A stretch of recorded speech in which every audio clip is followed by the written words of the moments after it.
পাক মনে হচ্ছে দয়া করে তিনি এ পাথর নামিয়ে দিয়েছেন। ফালাম্মা নাসুমা যুক্কিরু বিহি ফাতাহনা আলাইহিম আবওয়াবা কুল্লা শাইইন। যখন মানুষ আল্লাহর বিধান ভুলে যায় তখন তাদেরকে ক্ষমতার চেয়ার আল্লাহ দিয়ে যতগুলো দরজা আছে সব খুলে দেয়। আমরা 2006 থেকে 2024 পর্যন্ত এইটাই দেখেছিলাম। যখন ওরা আল্লাহর বিধান মানুষ পৃথিবীতে বলতে আরম্ভ করেছে, আল্লাহ রাব্বুল আলামিন এমন কোন দরজা নেই এই জমিনের জন্য খুলে দেয়নি। টাকা পয়সা অর্থ সম্পদ প্রভাব প্রতিপত্তি সব খুলে দিয়েছিলেন। হাত্তা ইদা ফারিহু বিমা উতু, আল্লাহর এই দানকৃত বস্তু পেয়ে যখন তারা আনন্দে আত্মহারা ছিল, আখাযনাহুম বাগতাতান, আল্লাহ তাআলা বলেন আমি হঠাৎ করে তাদেরকে ধরলাম। ফাইদা হুম মুবলিসুন, এ মানুষগুলো হতাশ হয়ে গেল, নিরাশ হয়ে গেল। কোরআনের এই আয়াতগুলো স্টাডি করলে গবেষণা করলে দেখা যাচ্ছে এটা নাজিল হওয়া 1500 বছর আগে, অথচ মনে হচ্ছে 2024 সালের 5ই আগস্ট আল্লাহ এই আয়াতগুলো দুনিয়ায় পাঠিয়েছেন। আবার একেবারে সব মিলে গেছে, একটা কথা মানে চোল পরিমাণে মিথ্যা নেই। আখাযনাহুম, আল্লাহ বলেন আমি ধরেছিলাম তাদেরকে বাগতাতান, আকস্মিক ভাবে, এমন ভাবে আল্লাহ ধরেছেন আপনি তাকান। এ মানুষগুলো দুপুরের খাবার রান্না করেছিল, খেতে পারেনি। কত কিছু জোগাড় করেছিল বিভিন্ন বাড়িতে বাড়িতে, কেউ নিতে পারেনি। যে যেইখান দিয়ে ইচ্ছা পালিয়েছে, এমন ভাবে পালিয়েছে নৌকায় করে পালাতে যে দরবেশও ধরা খেয়ে গেছে। আয়াতের কথা ছিল ফাইদা হুম মুবলিসুন, ওরা হতাশ হয়ে যাবে। দেখেছে আদালতে তোলার সময় কালকেও দীপমণি কি কান্নাকাটি করা। পলক সাহেব মোনাজাত চাচ্ছে যে আমার জন্য দোয়া করেন। আপনার জন্য দোয়া করবো, আপনি দোয়া বিশ্বাস করেন?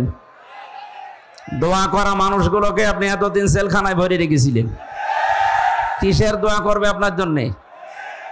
এই আয়াতের পরের শব্দ আনআমের 44 নম্বর আয়াত, ফাকতিয়া দাবিরুল কওমিল্লাযিনা যালামু, আল্লাহ বলেন জালেমদের শিকড় কেটে দেওয়া হয়ে গেছে। শব্দের দিকে তাকান, ফাকতিয়া, জালেমদের শিকড় কেটে দেওয়া হয়ে গেছে। কেটেছে কে? এটা মজহুল, জানা নেই। হ্যাঁ ছেলে, আমি কি আর কি মারছি আপনার সাথে? বসেন। এমনিতে রাত হয়ে গেছে, রাত 10টা। এত রাত পর্যন্ত তো কথা বলাই ঠিক না। রংপুর বিভাগে আসতে মনে বলে নাই, কারণ এরা তোলে রাত করে। কেন পাবনার চাইতে কি বড় মাহফিল এটা?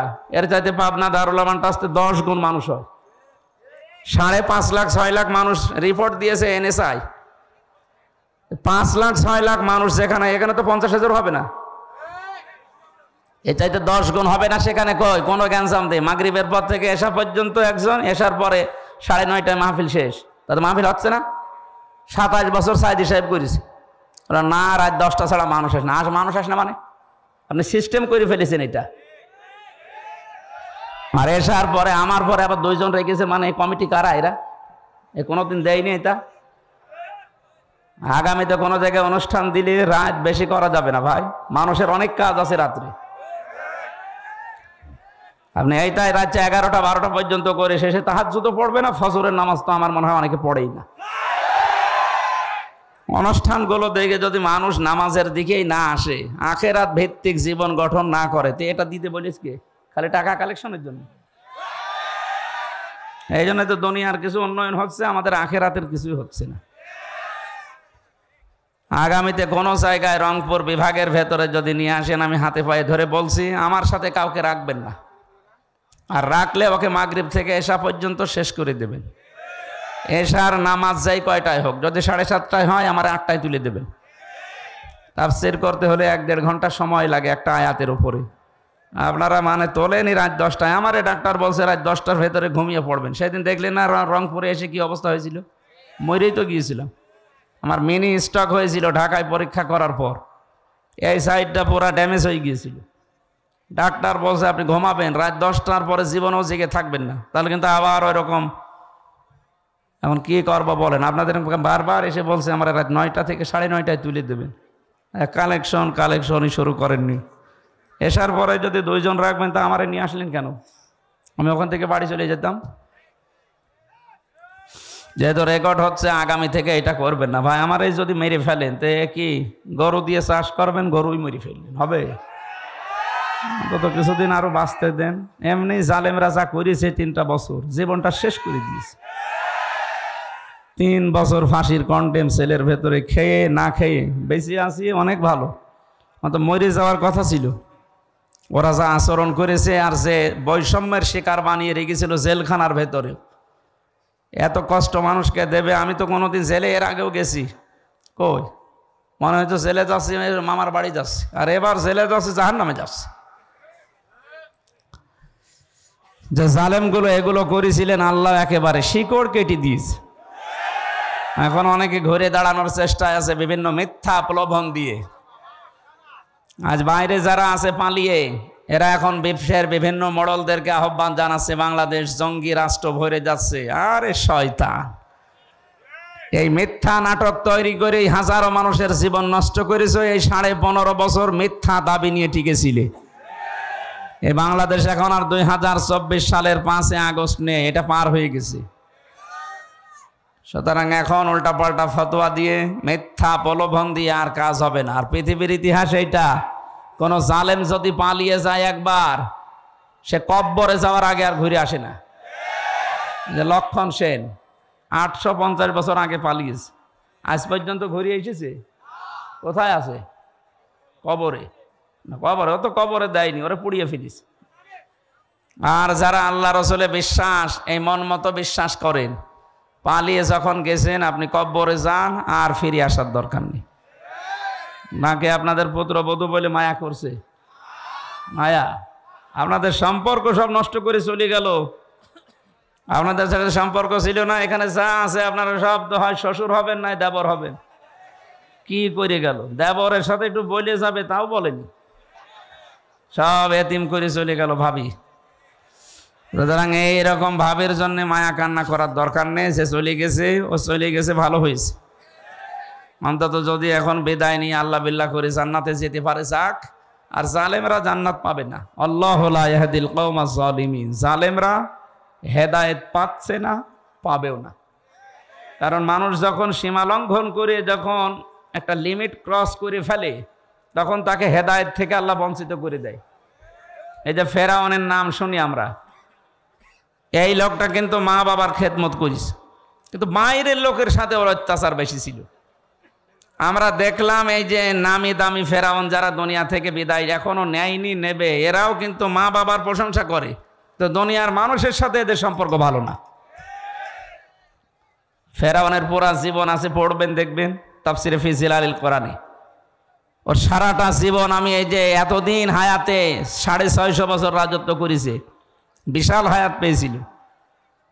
এই বিশাল হায়াতের ভেতরে কোনোদিন ওর মা বাবার সাথেও খারাপ আচরণ করেনি। কিন্তু ওর মা বাবার কাছে প্রতিদিন 8-10টা করে বিচার আসতো, যে আপনার ছেলে এই করেছে, আপনার ছেলে এই করেছে। এইরকম বিচার করতে করতে শেষ পর্যন্ত বাবা বাধ্য হয়ে ওর ত্যায্য পুত্র করেছিল। পৃথিবীর ইতিহাসে প্রথম সন্তান হিসাবে বাদ দিয়ে দেয়, স্বীকার করে না। সন্তানকে ত্যায্য পুত্র করার সিস্টেম ফেরাউনের বাবা থেকে শুরু। একটা সন্তান কত গোল্লায় গেলে তাকে ত্যায্য পুত্র করে বলেন। আমার ফাঁসি চাই, এ বইটা একটু পড়েন। আমি সেদিন পুরাটা শেষ করেছি। আমি গোপন কথাটা নাই বললাম। এখানে ওইরকম একটা কিছু লেখা আছে, ফেরাউনের বাবা যা করেছিল এরকম একটা লোক এরকম বাংলাদেশেও করেছে। একটা মানুষের উপরে কতটা মন উঠে গেলে সন্তানের প্রতি মানুষ এই কথা বলতে পারে, যা তোরে আমি আর পরিচয় দেব না, তুই যে আমার ছেলে, আমার সব কিছু তোকে আমি বঞ্চিত করে দিলাম। বলেন নাউজুবিল্লাহি মিন যালিক। ফেরাউন যেদিন মারা যাচ্ছিল ওই দিনও বলেছিল, আন্নাহু লা ইলাহা ইল্লাল্লাযী আমানাত বিহি বানু ইসরাঈল ওয়া আনা মিনাল মুসলিমিন। আমি ঈমান আনলাম ওই আল্লাহর উপরে যার উপরে ঈমান এনেছে বনি ইসরাইল, আর আমি মুসলমান। এ পর্যন্ত কোনোদিন শুনেছেন না শোনেননি? শুনেছেন? কি শুনেছেন বলেন? এখানে কয়েকটা শিক্ষা আছে, যারা আলেম আছে আর যারা লেখাপড়া করেন তাদেরকে বলছি। কি কোনোদিন এখান থেকে কিছু বের করতে পেরেছেন? আমি তো বাংলাদেশ নিয়ে আয়াতের সাথে মিলিয়ে বহু কিছু পেয়েছি। এর এক নাম্বার হচ্ছে ফেরাউন স্বীকৃতি দিয়েছিল আল্লাহর একাত্মবাদের, আন্নাহু লা ইলাহা ইল্লাল্লাযী আমানাত বিহি বানু ইসরাঈল। ও আল্লাহর একাত্মবাদের স্বীকৃতি দিয়েছে, কিন্তু সরাসরি বলে নাই আল্লাহ আমি তোমার প্রতি ঈমান আনলাম। ও ঘুরিয়ে বলিস, ও ঘুরিয়ে বলেছিল আমি ঈমান আনলাম ওই আল্লাহর উপরে যার উপরে বানি ইসরাঈলরা ঈমান এনেছে। ফেরাউন সরাসরি আল্লাহকে ডাকে নাই, ঘুরিয়ে। কিভাবে বলেন না কেন? আজ দেশের দিকে তাকান, অনেকেই সরাসরি আল্লাহকে ডাকতে চায় না, ঘুরিয়ে। আপনি আল্লাহু আকবার বলে না, বলে আল্লাহ সর্বশক্তিমান। কেন এটা বলা লাগবে? আল্লাহু আকবার বলতে আপনার সমস্যা কি? বলে আমি অর্থ বলি। কিসের অর্থ? আল্লাহু আকবার মানে আল্লাহ সর্বশক্তিমান না, আল্লাহু আকবার মানে আল্লাহ সবচাইতে বড়, সর্বশক্তিমান। বাংলা যারা লেখাপড়া করে দেখেন এর ভেতরে অনেকগুলো শব্দ শিরিক লুকিয়ে আছে। আমার যেহেতু এটা আলোচনার সাবজেক্ট না, এটা সেমিনার না, ওইভাবে আপনি বুঝবেনও না। সুতরাং আল্লাহু আকবার না বলে যারা ঘুরিয়ে ফেরাউনের মতো আল্লাহ সর্বশক্তিমান এই কথা বলেন, আমার মনে হয় তাদের ভেতরে ফেরাউনের কোনো দোষ লুকিয়ে আছে। দ্বিতীয় নম্বর, এটা এবার অনেকের সাথে মিলবে। দ্বিতীয় নম্বরে ফেরাউন স্বীকৃতি দিয়েছিল আল্লাহর, কিন্তু ওই জামানার যিনি প্রেরিত পুরুষ হযরতে মুসা, কে? জবাব দেন না। ওই জামানায় আল্লাহ যাকে নবী রসুল করে পাঠিয়েছিলেন, প্রেরিত পুরুষ বলা হয়, তার নাম কি? ও কিন্তু এ কথা বলে নাই আন্নাহু লা ইলাহা ইল্লাল্লাহ মূসা কালিমুল্লাহ, বলে নাই। ও বলেছিল আল্লাহর স্বীকৃতি দিলাম, কিন্তু মুসা নবীর সাথে আমার দ্বন্দ্ব আছে, মুসা নবীকে আমি মানি না। এ কথাও না বলার কারণে মুখের ভেতরে কাদা দিস। এখান থেকে আমার প্রায় 8টা না 9টা শিক্ষা আমি তাফসিরে দেখেছি। এর প্রথম শিক্ষা হচ্ছে, কোনো মানুষ যদি আল্লাহকে মানে কিন্তু ওই জামানায় যিনি প্রেরিত পুরুষ তাকে মানে না, তার মরণ হবে ফেরাউনের মতো। আর বাংলাদেশে এটার সম্ভাবনা বেশি। আমি বলবো, আবার রাগ করবেন না তো, হ্যাঁ আমার গায়ে লাগছে এরকম বলবেন না তো। এদেশে বহু মানুষ বলে আমি কি নামাজ পড়ি না, আমি রোজা রাখি না। আরে ভাই, নামাজ পড়া রোজা রাখা কার হুকুম? বলেন বলেন। হজ করেন কার হুকুম? দান সদকা করেন কার হুকুম? আপনি আল্লাহটা মানলেন, কিন্তু তার প্রেরিত পুরুষ এই জামানায় কে? মুহাম্মদুর রাসূলুল্লাহ। কি মানেন না? এ জামানার জন্য এখন শুধু না, কিয়ামত পর্যন্ত কুল ইয়া আইয়ুহান নাস ইন্নী রাসূলুল্লাহি ইলাইকুম জামিআ। হে নবী, আপনি বলেন আমি তামাম দুনিয়ার সব মানুষের জন্য আল্লাহর পক্ষ থেকে কি হয়ে এসেছি? রাসূল। বলেন বলেন। রাসূলের বাংলা অর্থ কি? প্রেরিত পুরুষ। বাংলা অর্থ কি বলেন? সুতরাং এই জামানার জন্য যিনি পাঠিয়েছেন আল্লাহ, যাকে কিয়ামত পর্যন্ত যিনি ফাইনাল, যার সিগনেচার ছাড়া আপনি জান্নাত যেতে পারবেন না। আল্লাহর কথা বললে আপনি মেনে নেন, এটা আমিও দেখতে পাচ্ছি, কিন্তু রাসূলুল্লাহর রিসালাতের কথা যখনই বলা হয়, তিনি যখন রাসূল হয়েছিলেন 40 বছর বয়সে, এখান থেকে মরণ পর্যন্ত কত? 23। বলেন না কেন? 23 বছরের 13 বছর শুনতে অনেক মানুষ রাজি আছে, বলে হ্যাঁ 13 বছর মক্কায় শুধু মায়ের খেয়েছে। বলেন, আমিও কান্নাকাটি করি, আপনিও কাঁদেন, কিন্তু বাকি 10 বছর যে উনি প্রেসিডেন্ট ছিলেন, প্রেসিডেন্ট এমনি হওয়া যায়? বলেন। ওই কথাগুলো যখন তাফসিরের থেকে তুলে আনা হয়, তখন বলে না এইটা তো কেমন হয়ে যাচ্ছে, এটা রাজনীতি, এটা দুনিয়ার কাজ। আল্লাহর কসম, এই বিশ্বাসে বিশ্বাসী যারা, রাসূলের 13 বছর মানে 10 বছর মানে না, ওর মরণ হবে ফেরাউনের মতো।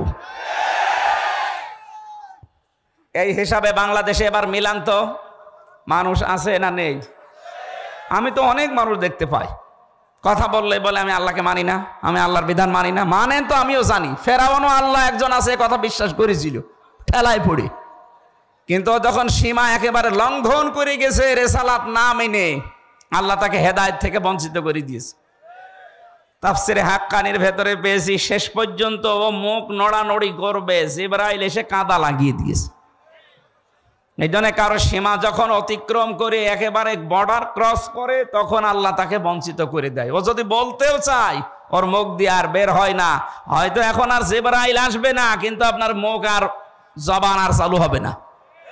এই জন্য এমন কোন গনার সাথে কাজের সাথে নিজেকে জড়ায় না, জড়িয়ে ফেলি যে আমাদের অবস্থা আবার জালেমদের মতো হয়ে যায়। জালেমদের বিরুদ্ধে নিজে আল্লাহ মামলা দায়ের করবে। জালেমদের বিরুদ্ধে মামলা দায়ের করবে কে? আরো জোরে। এই দেশে যারা 15.5 বছর জুলুম করেছেন, এটা কি ওয়াজ করে বোঝানো লাগবে? এই 14 দল বাদ দিয়ে বাকি আমরা যারা আছি সবাই কম বেশি মাজলুম। এই কথা বললেন না? এক একজনের মামলার খবর জানেন আপনি? আমি বিএনপির বহু লোকের সাথে জেলখানায় ছিলাম। একজনের মামলা 313টা, 560টা। ও সারা জীবন শুধু হাজিরা দিতেই চলে যাবে। আমার 2 মামলায় যদি 3 বছর যায়, যার মামলা দিয়েছে 560টা, ও কতদিন হাজিরা দেবে বলে? অথচ বছর হয় 365 দিনে, এক এক দিন 2টো মামলার হাজিরা দেওয়া লাগবে। কি করেছেন আপনি? জুলুমের একেবারে শেষ পর্যায়ে পৌঁছিয়ে গিয়েছিলেন। এই জন্য ফাকতিয়া আছে। আল্লাহ বলেন আমি কেটে দিয়েছি। জালেমদের শিকড় যখন কাটা হয়ে গেছে, ওই জিনিস নিয়ে আর আশা করে লাভ নেই। আপনারা তাওবা করে ফিরে আসেন। আপনাদের ভালোর জন্য বলছি। কোরআনে কারিমের এই অনুষ্ঠান থেকে আমরা আহ্বান জানাচ্ছি, বিশাল একটা পাথর আল্লাহ আমাদের বুকের ওপর থেকে সরিয়ে দিলেন। এ পাথরের নাম হচ্ছে IMA জাহিলিয়াত। না, এটা ছিল 1000-1500 বছর আগে। এখন আল্লাহ যেটা সরিয়েছে এটার নাম আওয়ামী জাহিলিয়াত। কথা বলেন না কেন? শব্দ প্রায় একই। IMA আওয়ামী। ওরা যা করতো এরা তাই করিস, শুধু একটা কাজ করে নাই। ওই জামানায় ওরা জীবন্ত কন্যাকে মাটি দিত, আর এই জামানায় জীবন্ত কন্যাকে মাটি দেয়নি, জীবন্ত কন্যাকে জাহান্নামে দিয়েছে। বেপরদার এমন লাইন খোলার চেষ্টায় ছিল, দেখেছিলেন? একজন মানুষ বেপরদায় চলবে, কিছু বলতেও পারবেন না। উলঙ্গ, অর্ধ উলঙ্গ হয়ে রাস্তাঘাটে আসবে, নিজে জাহান্নামে যাচ্ছে। শুধু তা না, আরো 8-10 জন নিয়ে যাচ্ছে। কেউ প্রতিবাদ করলে তাকে পর্যন্ত 4 দেওয়ালের মাঝে আটক করে রাখা হতো। আমি বহু দেখেছি। 1500 বছর আগে ওই জামানায় যারা কাফের মুশরিক, ওরা জীবন্ত কন্যাকে মাটি দিত। আরে 1500 বছর পরে আমরা দেখলাম এরা জীবন্ত কন্যাকে জাহান্নামের আগুনে পাঠাচ্ছে। আল্লাহ আমাদের হেফাজত করেছে। নবীর পিঠ থেকে আল্লাহ পাথর সরিয়ে, বোঝা সরিয়ে পিঠ সোজা করে দিয়েছিলেন, আর আমাদের বুকের উপর থেকে পাথর সরিয়ে নিঃশ্বাস নেওয়ার এবং কথা বলার একটা সুযোগ করে দিয়েছেন। আজকে যদি 2024 সালের 5 আগস্টের আগে হতো এই অনুষ্ঠানটা, এতগুলো মানুষ এক জায়গায় করতে 14 জায়গায় অনুমতি লাগবে। আজকে এক জায়গায়ও লাগে নাই। অনুমতি যারা দেবে তারা এসে পাহারা দিচ্ছে। এই কথা বলছে না কেন? বিশাল একটা নিয়ামত না?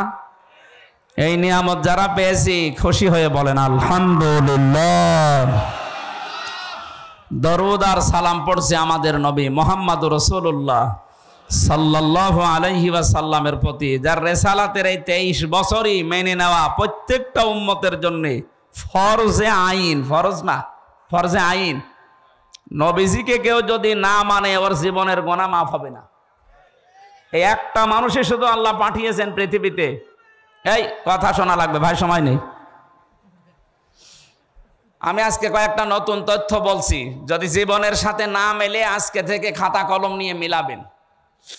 হ্যাঁ, আপনি আয়াত শুনেছেন, কিন্তু এই তথ্যগুলো আমার মনে হয় আপনি শোনেননি। সূরা আলে ইমরান 31 নম্বর আয়াত।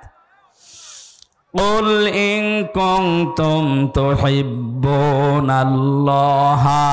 ফাত্তাবিউনি ইউহিব্বুকুমুল্লাহ ওয়া ইয়াগফির লাকুম যুনুবাকুম আল্লাহু গফুরুর রহিম। আমার অধিকাংশ তাফসিরগুলো হয় ফি জিলালিল কোরআন না ইবনে কাসির। এই দুইটা থেকে বেশি আমি রেফারেন্স দিচ্ছি, আপনি এগুলো বাড়িতে যেয়ে দেখলে মিলবে। আল্লাহ পাক বলেন, নবী আপনি বলুন, ইন কুনতুম তুহিব্বুনাল্লাহ, কেউ যদি একথা বলে আল্লাহ তোমাকে ভালোবাসি, এ দাবি আমাদের নেই। এই কথা বললেন না? এ দাবি যদি করে, এই দাবিটা পূরণ করার জন্য আল্লাহ বলেন ফাত্তাবিউনি, এ দাবি করলে হবে না, আমার রাসূলের অনুসরণ করে দেখাও। এখন আমার প্রশ্ন, রাসূলকে অনুসরণ করবেন আপনি কখন? উনি রাসূল হয়েছিলেন যখন। 1 থেকে 40 বছর পর্যন্ত কেউ যদি তাকে অনুসরণ না করে তার গুনাহ হবে, জান্নাতে যেতে পারবে না। না, এ কথা কোরআনে নেই। যেহেতু এখানে আল্লাহ পাক তাকে অনুসরণ করার জন্য যেগুলো দিয়েছেন তার সাথে অমা তাকুমুর রাসূলু ফাখুযুহু ওমা নাহাকুম আনহু ফান্তাহু। আমার রাসূল তোমাদেরকে যা দিয়েছে ওটা আঁকড়িয়ে ধরো, যেটা নিষেধ করে ওটা ছেড়ে দাও। আমার প্রশ্ন, উনি জন্মের পরে কি ওনাকে পুরা আরব জাহানে নবী নবী রাসূল রাসূল বলতো? কথা লাগবে। ওনাকে বলতো মানুষ আল আমিন, আস-সাদিক, খুব বেশি হলো ডাক দিত আব্দুল্লাহ বিন মুহাম্মদ। কথা বলেন না কেন? বা মোহাম্মদ বিন আব্দুল্লাহ।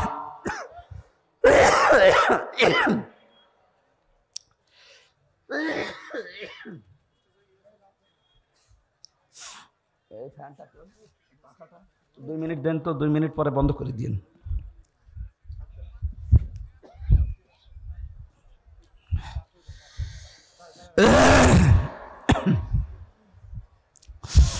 মোহাম্মদ বিন আব্দুল্লাহ পর্যন্ত আমরা ডাক শুনি হাদিসের পাতায়। তাকে এই নামে ডাক দিত পুরা আরব জাহানের ভেতরে। তিনি আল আমিন ছিলেন, আস-সাদিক ছিলেন। 40 বছর বয়সে ধ্যান করার মাধ্যমে যখন নবুয়ত পেয়েছেন তখন মানুষ তাকে পুরা আরব জাহানে বলতো নবী এবং রাসূল। আর আল্লাহ কোরআনে কারিমে যেখানে বিধানের কথা দিয়েছেন সেখানে দেখবে রাসূল শব্দ। ওমা আতাকুমুর রাসূলু লাকাদ কানা লাকুম ফি রাসূলিল্লাহি লাকাদ জাআকুম রাসূলুম মিন আনফুসিকুম। এরকম 22টা আয়াত কোরআনে আছে। যেখানেই দেখবেন কোনো বিধান আল্লাহ জানাবেন সেখানে নবী বলেছেন, রাসূল বলেছেন। কিন্তু আব্দুল্লাহ বিন মুহাম্মদ না মোহাম্মদ বিন আব্দুল্লাহ আর বলেন নাই। কোন জায়গায় আছে দেখবেন মোহাম্মদ বিন আব্দুল্লাহ আছে? নেই। মোহাম্মদ যদি থাকেও সঙ্গে সঙ্গে রেসালাতের ঘোষণা দিয়েছেন 4 জায়গায়। যেখানেই মোহাম্মদ শব্দটা আছে আল্লাহ শুধু উচ্চারণ করেন নাই, সঙ্গে সঙ্গে তিনি রেসালাতের ঘোষণা দিয়ে যার সম্মান আরো বাড়িয়ে দিয়েছেন। অন্যান্য নবীদেরকে আমরা দেখেছি আল্লাহ ডাক দিয়েছেন ছাত্রের মতো নাম ধরে, ওই হামজা, ওই হাফিজ, ওই ইদ্রিস, ওই ইব্রাহিম। আর মোহাম্মদুর রাসূলুল্লাহকে ডাকলে আল্লাহ বলেছেন মোহাম্মদুর রাসূলুল্লাহ ওমা মুহাম্মাদুন ইল্লা রাসূল আনা মুহাম্মাদুন আবা আহাদিম মির রিজালিকুম ওয়ালাকির রাসূলুল্লাহি ওয়া খাতামান নাবিয়্যিন নুজিলা আলা মুহাম্মাদি ওয়া হুয়াল হাক্কু মির রাব্বিহিম ইলা আখিরি আয়া। আল্লাহ পাক যেখানেই তার নাম ধরলেন সঙ্গে সঙ্গে রিসালাতের ঘোষণা দিয়ে ওনার যা সম্মান ছিল আল্লাহ আরো বাড়িয়ে দিলেন। যে আমি আল্লাহ নিজেই যখন তাকে রেসালাতের সাক্ষী দেই, দুনিয়ায় কেউ যদি আপনার রেসালাত স্বীকার না করে কোনো অসুবিধা নেই। এটা সূরা ফাতিহার 29-30 নম্বর আয়াতে আছে। আমার বসানোর বিষয় ছিল এখানে, তাহলে অনুসরণ করা লাগবে আব্দুল্লাহ মোহাম্মদ বিন আব্দুল্লাহকে না রাসূলুল্লাহকে? আরো জোরে বলেন। রংপুরবাসী সহজ সরল, একেবারে সহজ সরল হবে না। একটু কান চোখ মুখ খোলা রাখেন। আপনি অনুসরণ করবেন। উনি যখন রাসূল হয়েছিলেন সবাই এক বাক্যে স্বীকার করবে তামাম দুনিয়া যে উনি রাসূল হয়েছিলেন 40 বছর বয়সে। তার মানে 1 থেকে 40 যদি কেউ না মানে তার গোনা নেই, কিন্তু 40 থেকে 63 এই 23 বছর না মানলে তার জান্নাত নেই। এর 1 সেকেন্ড আপনি বাদ দিতে পারবেন না। এই রেসালাতের জিন্দেগিতে যেভাবে ঘুমিয়েছে যদি আপনি ওইভাবে ডান কাতে ঘুমাতে পারেন পুরা ঘুমটা হবে ইবাদত। উনি যেভাবে টয়লেটে গিয়েছেন, কেউ যদি ওইভাবে টয়লেটে যেতে পারে পুরা 10 মিনিট 15 মিনিট হবে ইবাদত। প্রশ্ন আসতে পারে টয়লেট করা আবার ইবাদত হয়? হ্যাঁ হয়। আপনি যদি তরিকাটা রসুল থেকে নেন আর তরিকা যদি আব্রাহাম লিঙ্কন থেকে নেন, এই ডোনাল্ড ট্রাম্প যেভাবে পায়খানা করে, ও মনে হয় পায়খানায় যাওয়ার আগে বলে আল্লাহুম্মা ইন্নী আউযু বিকা। পড়েছে কোনোদিন? পড়ে না। ডোনাল্ড ট্রাম্প 10 মিনিট না 10 ঘন্টা টয়লেটে বসে থাকে, ওর কোনো ইবাদত নেই, কারণ ওর তরিকাটা রসুলের মতো না, ওর তরিকা ওর বাবার মতো। কথা বলেন ঠিক কিনা? তাহলে এখান থেকে অনুসরণ আরম্ভ করবেন 40 থেকে 63। এটা ক্লাস চলছে 40 থেকে 63, মাস্ট বি 23 বছরের প্রত্যেকটি সেকেন্ড আপনাকে মানা লাগবে। কেউ যদি 1 সেকেন্ডও অস্বীকার করে সে আর রসুলের উম্মত নেই। আল্লাহর ভালোবাসার দাবি তার কাছে অলিক, আন্দাজে করে। আল্লাহ নিজে ঘোষণা দিলেন, যদি আল্লাহকে ভালোবাসি এই দাবি করো তাহলে আমার রাসূলের অনুসরণ করো।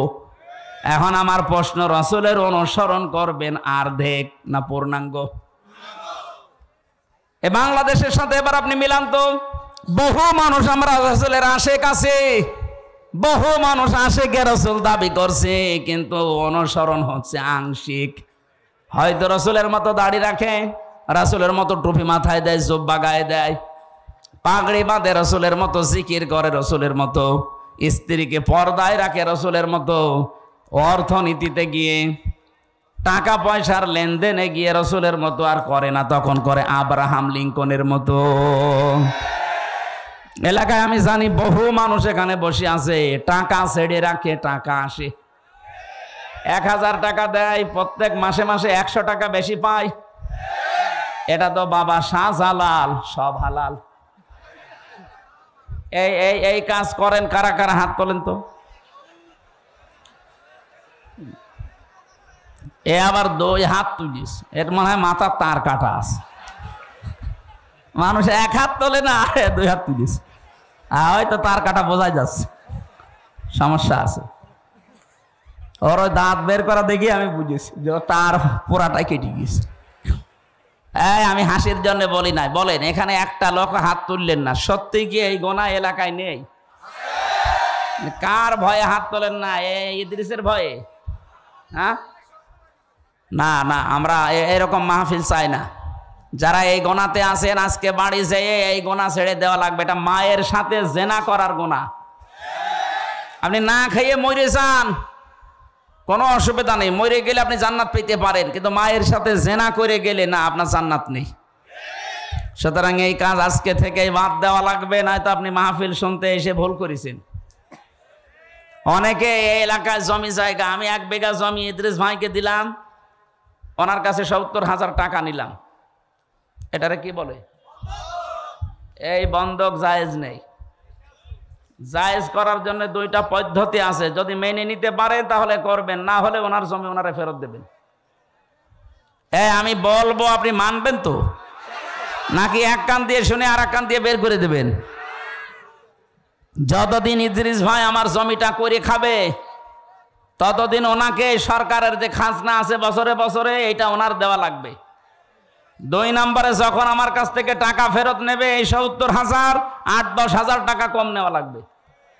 আপনি 2 বছর 5 বছর 10 বছর করে খান, নেওয়ার সময় 8-10 হাজার কম নেবেন। এই 2টা সিস্টেম যদি মানতে পারেন জায়েজ আছে, আর না হলে এটা বাদ দেন। আরো 2টা পদ্ধতি আছে, এর পরেরটার নাম আমরা মনে হয় আমাদের কুষ্টিয়ায় বলে খাই খালাসি, খেয়ে দে এসদ। এটার লস হয়ে যায় বলে মানুষ করতে চায় না, বলে না হুজুর বাবা ওইটা আমি নেই। অথবা 1 বিঘা জমি দেবেন, বছরে বছরে 10,000 করে টাকা নেবেন। এটা কি এইটা আছে এলাকায়? হ্যাঁ, এটা করেন। 1 বিঘা জমি থেকে 8-10 হাজার টাকা কামাই করা 1 বছরে খুব কঠিন কাজ না। আমার মনে হয় মাসলা বলা ঠিক হচ্ছে, করবেন তো ইনশাল্লাহ। রাসূলুল্লাহর জীবন থেকে আমি কথা বলছিলাম, অনুসরণ করা লাগবে, তাহলে আমাদের আংশিক না পূর্ণাঙ্গ? আরো জোরে। আপনি এবার তার জীবনের সাথে মিলাবেন, বহু মানুষ দুনিয়ায় তাকে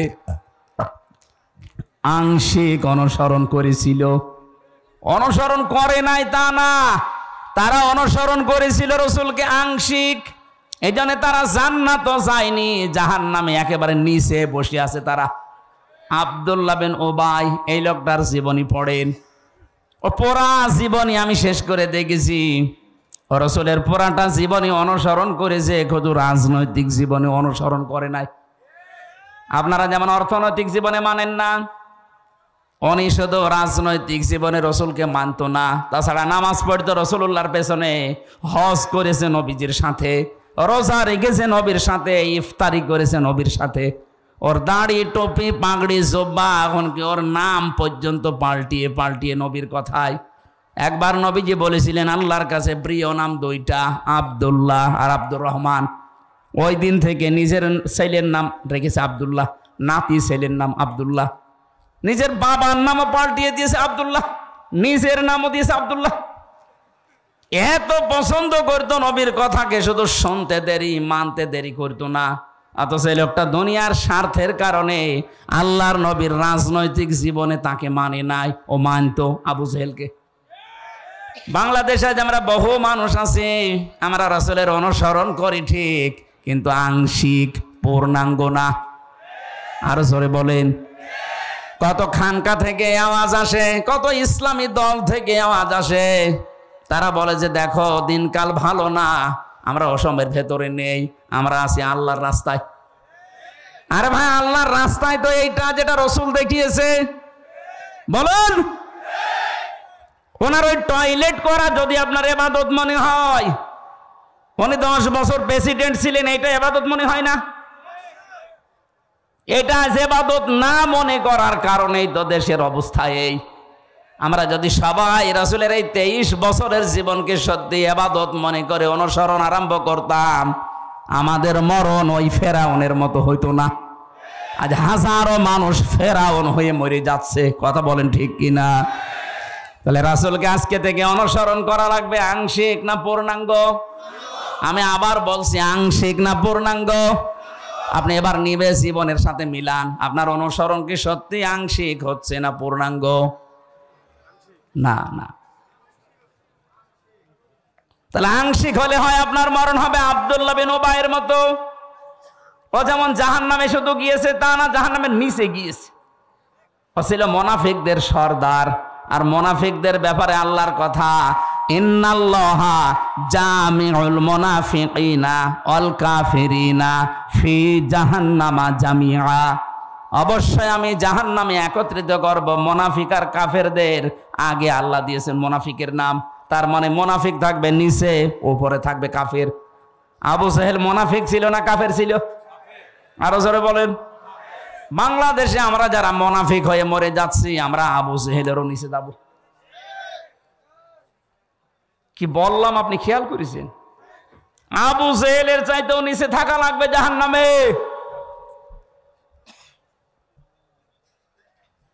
এবার প্রশ্ন আসতে পারে, মুনাফিক হলাম কি করে? হ্যাঁ, নবীজি ইন্তেকালের আগে কিন্তু এ কথা জানিয়েছেন যে মুনাফিক তৈরি হবে শুধুমাত্র মুসলমানদের ভেতরে। এখন যদি আমার ইদ্রিস মাওলানা বলে আমি ইহুদি দেখব, আপনি ইসরায়েলে যান, শুধু ইহুদি পাবেন, পুরাটা ইহুদি।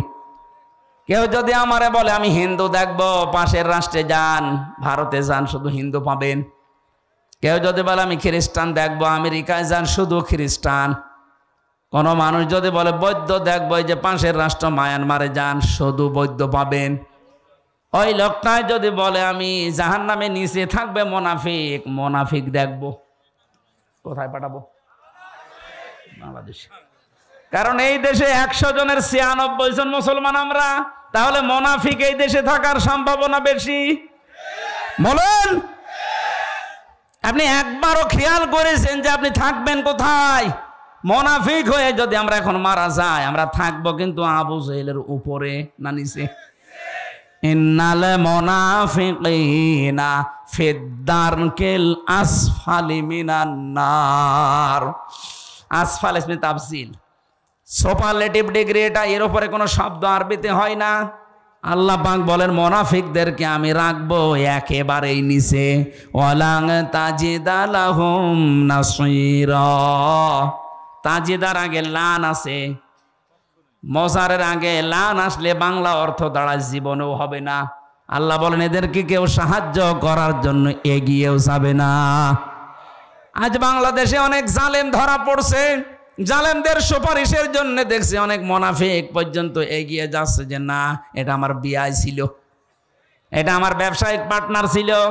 দুনিয়ার আদালতে হয়তো জালেমদের সাহায্য মুনাফিকরা করতে পারে, কিয়ামতে মুনাফিকদের জন্য কেউ সাহায্য জীবনেও করবে না। আর সেই মুনাফিক হয়ে আমরা অধিকাংশ মানুষ মারা যাচ্ছি।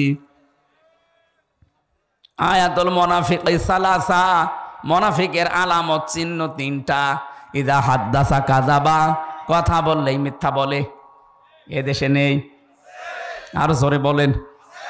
আপনাদের এই পুত্রবধূ এখন বাইরের দেশগুলোর মানুষ কাছে বলছে আমি নির্বাচিত ছিলাম, আমাকে দেশ থেকে বাধ্য করা হয়েছে বিতাড়িত করতে।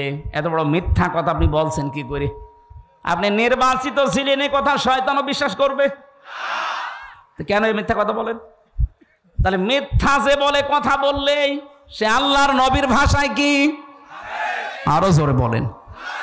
ওয়াইদা ওয়াদা আখলাফা, যারা ওয়াদা করে কিন্তু খেলাফ করে। আপনি ওয়াদা করেছিলেন দেশ যদি আমার হাতে আসে আমি মদিনার সনদে চালাবো, আপনি চালিয়েছেন মোদির সনদে। মদিনা বাদ দিয়ে মোদি সনদ ঠিক আছে, শুধু মদিনার জায়গায় লাগিয়েছে মোদির সনদ। কি বলেছিল ওয়াদায়? যদি দেশ আমাদের হাতে আসে আমরা মদিনার সনদে চালাবো। এটা আমি বানিয়ে বলছি? এটা বলেছিল না, চালিয়েছে। কিন্তু মদিনার সনদের একটা ধারাও নেই। মদিনার সনদে 27টা ধারা ছিল। কয়টা বলেন বলেন? ওখানে যে যার ধর্ম সে পালন করবে, কোনো বাধা দেওয়া হবে না। অথচ এই দেশে এই 15.5 বছরে সাম্প্রদায়িক দাঙ্গা তৈরি করার জন্য সবচাইতে বেশি চেষ্টা চালিয়েছে এই ক্ষমতাসীনরা। আপনি গোপনে খোঁজ খবর নিয়ে দেখেন, বিশ্বজিৎকে যারা হত্যা করেছে বিএনপি, জামাত। কারা? যারা মেরেছে আমার সাথে জেলে ছিল ওই শাওন। আমি বললাম আপনি হিন্দু কেউ ছাড়লেন না? আচ্ছা ভাই ওই সময় মাথায় চড়ে গেছে আর আমাদের উপরের নির্দেশ ছিল ওকে মেরে ফেলা লাগবে। কেন?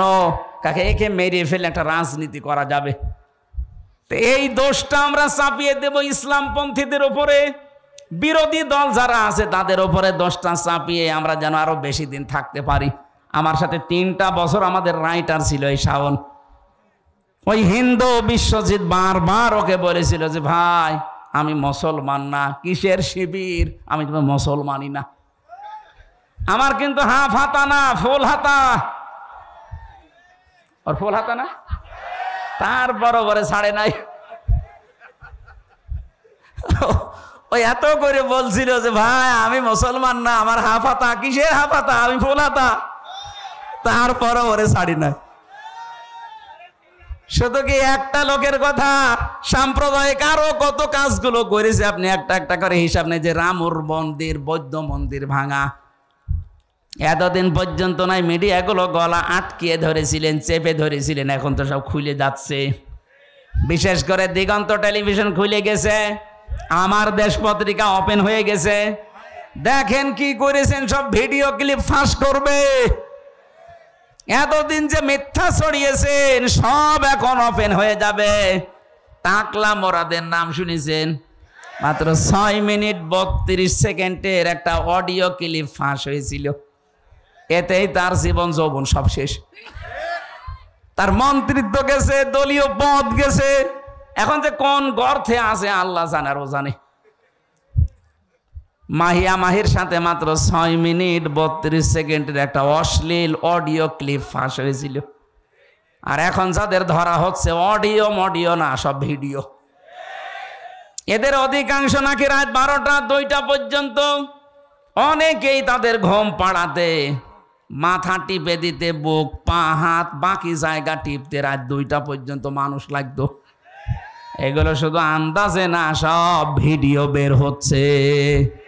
ওর যদি অডিও জীবন শেষ হয়ে যায়, ভিডিও কি হবে টের পাচ্ছেন? অথচ এখনো জালেমদের বৃদ্ধি কমে নাই। আজকে আদালতে এই যে টাক, আমি নাম নিলাম না, এই টাক বলছে এদিন শেষ দিন না, আরো দিন আছে। ওরে আল্লাহ হেদায়েতের পথে আনবে, কি করে আনবে? ও তো হেদায়েতের পথ সব মেরে ফেলিস। কথা বুঝতেছেন? আপনার অনুশোচনা আসা লাগবে তো, আপনি অনুতপ্ত হবেন অন্যায় করার পরে। আদম নবীর স্বভাব এটা, ভুল হয়ে গেলে অনুতপ্ত হওয়া, রব্বানা যালামনা আনফুসানা। আর শয়তানের স্বভাব হচ্ছে ভুল হলে অনুতপ্ত হওয়া না, ও আর্গুমেন্ট পেশ করে। আল্লাহকে বলেছিল ক্বালা আনা খায়রুম মিনহু খলাকতানি মিন নারিন ওয়া খলাকতাহু মিন তিন। হে আল্লাহ, তুমি আমারে সেজদা দিতে বলো কোন কারণে? আমি ওর চাইতে ভালো, তুমি এটা জানো না? আমি আগুনের তৈরি, ও মাটির তৈরি। আমার কাজ উপরে ওঠা, ওর কাজ নিচে যাওয়া। আমার ভেতরে পাওয়ার আছে আর ওর ভেতরে তো পাওয়ার নেই। শয়তান অহংকার করেছিল ক্ষমতার। কিসের? আরো জোরে বলেন।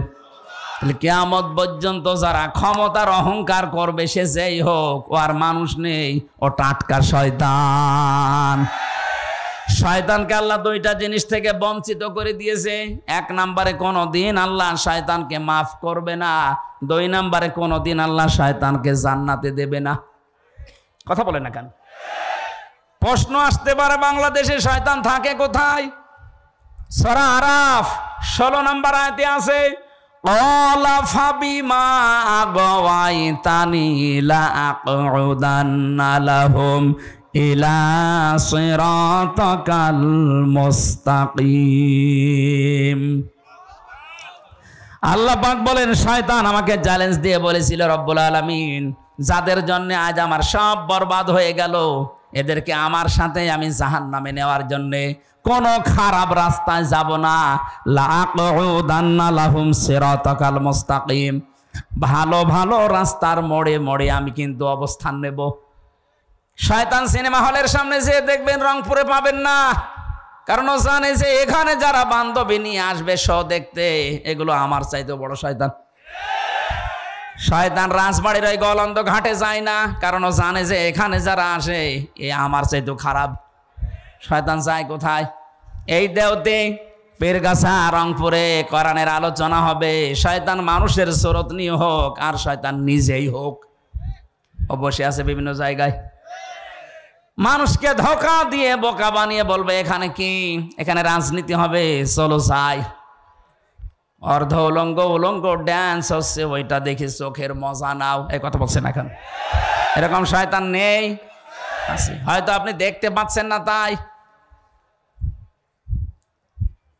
শয়তানের শেষ কথা ছিল, সুম্মা লাআতিয়ান্নাহুম মিন বাইনি আইদিহিম ওয়া মিন খালফিহিম ওয়া আন আইমানিহিম ওয়া আন শামাইলিহিম ওয়া লা তাজিদু আকসারাহুম শাকিরিন। আমি ওপর থেকে, নিচ থেকে, ডান থেকে, বাম থেকে, চারিদিক থেকে আমি আক্রমণ চালাবো তাদেরকে। হে আল্লাহ, তুমি অধিকাংশ মানুষকে তোমার শুকর গোজারি বান্দা হিসাবে পাবে না। আমাদের এই চ্যালেঞ্জ, সে এখন সফল। সে আজ আমাদের উপর থেকে, নিচ থেকে, ডান বাম থেকে, যে কোনো কায়দায়, প্ররোচনা দিয়ে, কুমন্ত্রণা দিয়ে, ওয়াসওয়াসা দিয়ে, যেভাবেই হোক তার নিজের দলের দিকে আমাদেরকে টেনে নিচ্ছে। শয়তানের যা কাজ, ওইটা যদি কেউ করে, মনে করবেন ওইটাই শয়তান। শয়তানের এক নাম্বার কাজ হচ্ছে ও মানুষকে সরল পথ থেকে দূরে সরানোর জন্য ভালো ভালো রাস্তায় থাকে। দুই নাম্বারে শয়তানের কাজ হচ্ছে অপচয় করা। কি করা? বলেন বলেন। ইন্নাল মুবাযযিরিনা কানু ইখওয়ানাশ শায়াতিন ওয়া কানাশ শাইতানু লিরাব্বিহি কাফুরা। অবশ্যই শয়তান, যারা অপচয় করে, এরা শয়তানের ভাই হয়ে যায়। কোরআন শরীফের ভেতরে আমি এমন কোনো আয়াত পাইনি যেই কাজ করলে মানুষ শয়তানের ভাই হয়। শুধু এই একটা কাজে। আপনি নামাজ পড়েন না, শয়তানের ভাই, এ কথা কোরআনে নেই। রোজা রাখেন না, শয়তানের ভাই আমি পাইনি, কিন্তু এইটা পেয়েছি, যারা অপচয় করে এরা শয়তানের। আরো জোরে বলেন। অথচ এই দেশে অপচয়ের কোনো অভাব আছে? একটা ব্রিজ বানাতে বাজেট হয়, আজকেই দেখলাম ট্রেনে, মেট্রো রেলের না কোন রেলের যেন একটা ব্রিজ মনে করেন বানাতে লাগবে 5 কোটি টাকা। 5 কোটি টাকা বাজেট হওয়ার পরে তিনবার আবার বাড়াতেই থাকে। বাকি বাড়াতে বাড়াতে বানিয়েছে 15 কোটি, 5 কোটির জায়গায়। ও 5 কোটি টাকা দিয়ে এই ব্রিজ হয়ে যেত। প্রথমে যে হিসাব দিয়েছিল হয়ে যাওয়ার কথা, বাকি যে টাকাগুলো নিয়েছেন এগুলো হয় আত্মসাৎ করেছেন, নয় অপচয় করেছেন। প্রত্যেকটা জায়গায় অবস্থা একই। আমার দাদা তো চেয়ারম্যান ছিল অনেক দিন, আমার চাচাও ছিল অনেক দিন। আমি শুনেছি এদেশে রাস্তার জন্য যে বাজেট আছে, যদি উপরওয়ালা খেয়ে না ফেলে, যত টাকা বাজেট হয় এই রাস্তার টাকাগুলো যদি সত্যি রাস্তায় কাজে লাগানো যায়, 1 ইঞ্চি রাস্তা বাংলাদেশে কাঁচা থাকার কথা না, এত টাকা রাস্তায় বাজেট হয়। কিন্তু উপরওয়ালা থেকে আস্তে আস্তে চেয়ারম্যান আর মেম্বার পর্যন্ত যদি 5 কোটি আসার কথা আসে 50 লাখ, 4.5 কোটি টাকা আল্লাহর ওলিরা খেয়ে ফেলিস। তো রাস্তা টিকবে কি করে? 10 বছরের টার্গেট দেয়, 1.5 বছরের রাস্তা ডেলিভারি রোড হয়ে যায়। কথা বলেন ঠিক কিনা? তাহলে অপচয় যারা করে শয়তান আর দেখা লাগবে না, এটাই শয়তানের ভাই। 3 নাম্বার শয়তানের কাজ হচ্ছে শয়তান যৌনতা ছড়াতে ভালোবাসে। কি? ও লজ্জায় স্থান মানুষকে দেখাতে ভালোবাসে, দেখতে ভালোবাসে। আজ তাকান বাংলাদেশের দিকে, সিনেমা জগতে নভেল, নাটক, থিয়েটার যারা বানায়, কি আছে এর ভেতরে শিক্ষা আপনি একটা দেখান। যৌনতা দিয়ে ভরপুর করা একটা নাটক, একটা সিনেমা, নাম দিয়েছে পবিত্র ভালোবাসা। ভালোবাসা আবার পবিত্র হয়?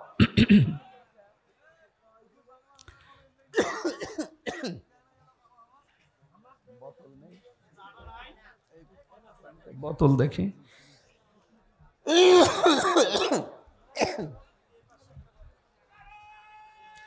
কই পানি কেটে রাখে করে আসছে? এই কথা বলা যাবে না, এমনি সময় নেই। কই তাড়াতাড়ি করেন। কি করেন? আরে ভাই পানি দিতে বলছি। কি করে কি? চা লাগবে না, চা লাগবে না, পানি দেন।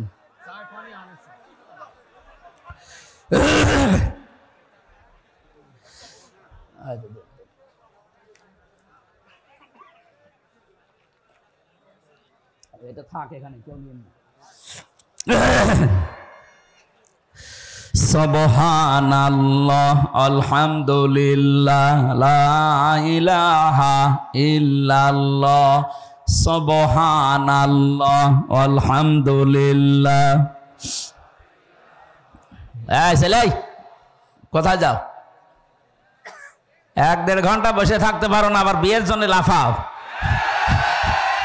বউ দেখবে? সুবহানাল্লাহ, লা ইলাহা ইল্লাল্লাহ, সুবহানাল্লাহ। ওই যে আবার যুবক মানুষ ওটা কি করে?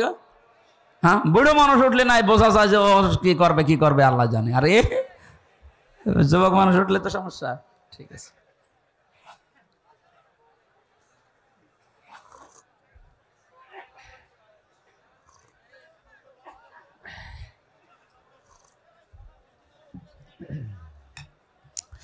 সুবহানাল্লাহ, আলহামদুলিল্লাহ, লা ইলাহা ইল্লাল্লাহ,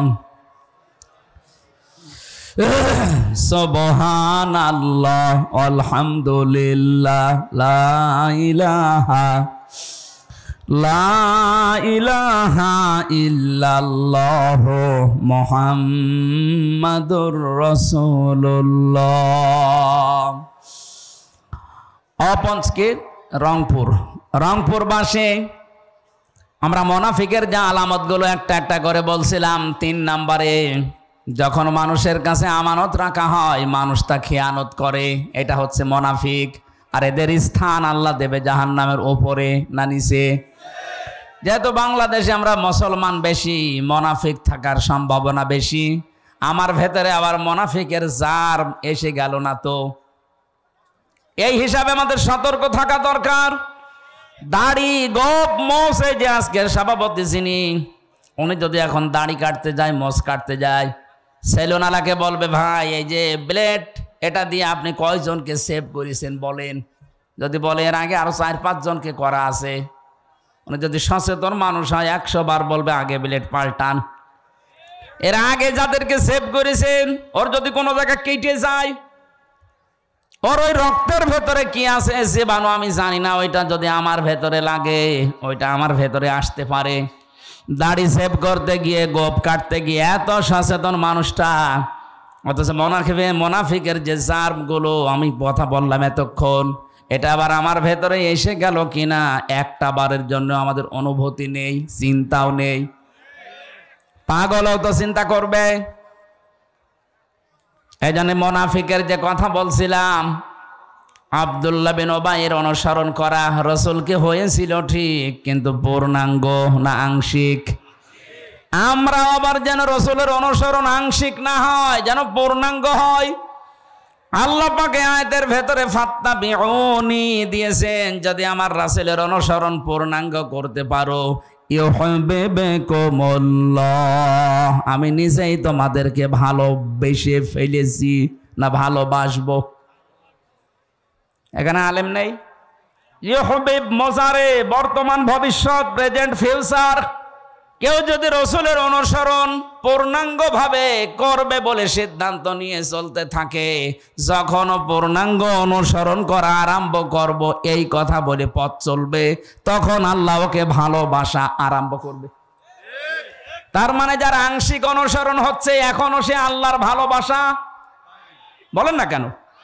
কারণ এখানে পাস্ট দেয়নি, অতীতের শব্দ নেই, এটা মাঝি দেওয়া নেই, এটা মোজারে। ইউহিব্বুকুমুল্লাহ, যখন থেকে আপনার অনুসরণ মাথা থেকে পা পর্যন্ত, রান্নাঘর থেকে আন্তর্জাতিক জীবন পর্যন্ত পুরাটা দেখবেন যে হ্যাঁ আমার রাসূলের অনুসরণ হচ্ছে, আর আমি এখন থেকে সিদ্ধান্ত নিয়ে নেমে পড়লাম, তখন আপনি বিশ্বাস করতে পারেন যে আমাকে আল্লাহ কেবল ভালোবাসা শুরু করলো। কথা বোঝা গেছে না? তাহলে যারা এতদিন আংশিক অনুসরণ করেছেন তাদেরকে আল্লাহ এখনো ভালোবাসেনি। যেই পীর বাংলাদেশে এই কথা বলে যে আমি রাজনীতি করি না, আরে ভাই আপনাকে তো মানুষের বানানো রাজনীতি করতে বলছি না, আপনাকে বলছি আমি রাসূলের রাজনীতি করতে। তাহলে যারা বলে যে আমরা ওসব ঝামেলাই নেই, আমরা খালি দরবার নিয়ে আসি, আল্লাহর কসম ওকে আল্লাহ এখনো ভালোবাসা আরম্ভ। বলেন এর চাইতে আর কি ব্যাখ্যা দেওয়া যায় বলেন? এই আয়াত অনুযায়ী বাংলাদেশে বহু মানুষ আমরা এখন আল্লাহর পূর্ণাঙ্গ ভালোবাসা এখনো শুরুই করেনি। আল্লাহ জান্নাত দেওয়া, মাফ করা তো অনেক দূরের কথা। আয়াতের পরে আরো 2টা শব্দ আছে। আল্লাহ পাক বলেন আমি যদি কাউকে ভালোবাসা আরম্ভ করি, 2টা লাভ তার আছে। ওয়াগফির লাকুম যুনুবাকুম, ইয়াগফির এটা মোজারে, বর্তমান ভবিষ্যৎ, প্রেজেন্ট ফিউচার। জামবন না যুনুব বহু বচন। আল্লাহ পাক বলেন ওই মুহূর্তে ওর জীবনের যত অপরাধ ছিল সব আমি আল্লাহ মাফ করে দেব। না দিয়েছি? বলেন বলেন, তাকে মাফ করে দেব। এখন দেব বা দিয়ে সামনেও দেব, এখন দিচ্ছি। তাহলে আমরা যদি আল্লাহর ক্ষমা পেতে চাই, এই মুহূর্ত থেকে চোখ কান বন্ধ করে রাসূলুল্লাহর অনুসরণ পূর্ণাঙ্গ না আংশিক? আরো জোরে। যদি সত্যি আপনি সিদ্ধান্ত আজকে এখান থেকে নিয়ে বাড়ি যেতে পারেন, আল্লাহ বলেন যুনুবাকুম, একটা অপরাধ থাকবে না, সব মাফ হয়ে যাবে। কিন্তু একটা ঝামেলা এখানে আছে। এই যে ইয়াগফির লাকুম যুনুবাকুম, এই শব্দটা দেওয়ার তাফসিরে আমি দেখেছি আল্লাহ শুধু মাফ করে দেবেন যত অপরাধ আপনি আল্লাহর সাথে করেছেন, হকুল্লাহ যেটা। কিন্তু হকুল ইবাদ যেটা বান্দার সাথে সম্পৃক্ত, ওইটা যতক্ষণ বান্দা মাফ না করবে ওইটা মাফ হবে না। আপনি রাসূলের অনুসরণ করেন আর আরশের অনুসরণ করেন, যারই অনুসরণ পূর্ণাঙ্গ করেন আর আংশিক করেন, জীবনের অপরাধ সব মাফ হয়ে যাবে, শুধু আল্লাহর সাথে সম্পর্কিত। আমি নামাজ পড়েননি, আল্লাহ মাফ করে দেবে। রোজা রাখেননি, মাফ করে দেবে। হজ ফরজ ছিল, করেননি, মাফ করে দেবে। দান সাদগার সমর্থ ছিল, করেননি, মাফ করে দেবে। কিন্তু আমির হামজাকে বিনা কারণে একটা থাপ্পড় দিয়েছেন, এইটা আল্লাহ মাফ করবে না। কারণ এটার সাথে আল্লাহর সম্পর্ক না, এটার সাথে সম্পর্ক হামজার। আমাকে যারা 3টা বছর জেল খাটালেন বিনা কারণে, আপনি নিজেই রিমান্ডে বলতেন আপনার দোষ নেই, আমরা জানি। দোষ নেই জানি বলার পরও আপনি আমাকে টাঙিয়ে রাখলেন কোন কারণে বলেন? এইটা তো আমি জীবনও মাফ করব না। মাফ করতে পারি, আমাকে যে ক্ষতির সম্মুখীন করেছেন ওই ক্ষতিপূরণ দেন। 3 বছরে আমার বাবার কাছ থেকে 30 থেকে 32 লাখ টাকা নিয়েছেন, আগে এই টাকা ফেরত দেন। 2 নম্বরে আমারে ফাঁসির কন্ডেম সেলে 3 বছর রেখে দিয়েছিলেন। আমার মামলার সাথে যারা জড়িত, এই মামলার আয়ু থেকে শুরু করে একেবারে উপরের নির্দেশ, যত মানুষের সাথে টপ টু বটন জড়িত, প্রত্যেকেই আমি চাই তারা ফাঁসির কন্ডেম সেলে 3 বছর থাক। আমার মতো আয়না ঘরে 10 দিন থাক, এরপরে মাফ করে দেব। বলে এখানে আমরা রসুলের অনুসরণের মাধ্যমে মাপ পাবো তারা যারা আল্লাহর সাথে সম্পর্কিত। কিন্তু বান্দার সাথে যদি কেউ সম্পর্কিত কোনো অন্যায় করে থাকেন, আপনার কারণে ইদ্রিস আলীর মতো মাওলানা কথা বলতে পারে নাই মসজিদে, এরকম ইমাম দেশে ছিল না? আপনার কারণে ব্যবসাও করতে পারে নাই, আপনার কারণে বিনা কারণের ব্যবসা বাণিজ্য সব মাঠে মারা গেছে। আপনি চাঁদাবাজির মাধ্যমে টাকাগুলো নিজের মনে করে নিয়েছেন। আমারে ধরার পরে আমারে বলছে আপনার বাবাকে খবর দেন যেন 10 লাখ টাকা দিয়ে যায়, নাই তো কালকে 50টা মামলা দেব। আমার বাবা 8 লাখ দিয়েছিল সঙ্গে সঙ্গে, আবার বলছে সেই 2 লাখ কই, মনে হচ্ছে টাকা পাই সেই টাকা চাচ্ছে। এত বড় শয়তান! আরে আমার বাবা তো তার কথা রেখেছে, 8 লাখ 10 লাখের জায়গায় 8 লাখ দিয়েছে। তুই কথা কি রাখলি? তুই যে বললি 50টা মামলা দেব টাকা না দিলে, টাকা তো দিয়েছিল ঠিক, কিন্তু তারপরেও তো তুই মামলা দিলি। আর তুই এখন বলিস যে হুজুর আমার জন্য কিছু করবেন না, আমারে মাফ করে দিন। মাফ? এদিকে আয়, তোরে মাফ করছি শয়তান। কিসের মাফ? আমার মামলার আয়ুর সাথে থেকে শুরু করে যারা একেবারে উপর পর্যন্ত একটারও মাফ নেই। আগে টাকা ফেরত দেবেন, ক্ষতিপূরণ দেবেন, আর আমার মতো 3 বছর জেলে থাকবেন। তারপরে আপনার জনবাকুম সব মাফ হয়ে যাবে। তাছাড়া আমি হাজী সাহেব হয়ে বসে আছি, কাবা শরীফের গেলাপ ধরে কাঁদলেও মাফ হবে না। আমি আশা করি কথা বোঝাতে পেরেছি। এরপরেও যদি কেউ না বোঝার ভান করে থাকেন, এদিকে আসেন। রংপুরের মানুষ ঝাড়ি কোদাল দিয়ে বুঝাচ্ছে। আপনারে আর বুখারী শরীফ কোরআন শরীফ দিয়ে হবে না, বাকারি শরীফ লাগবে।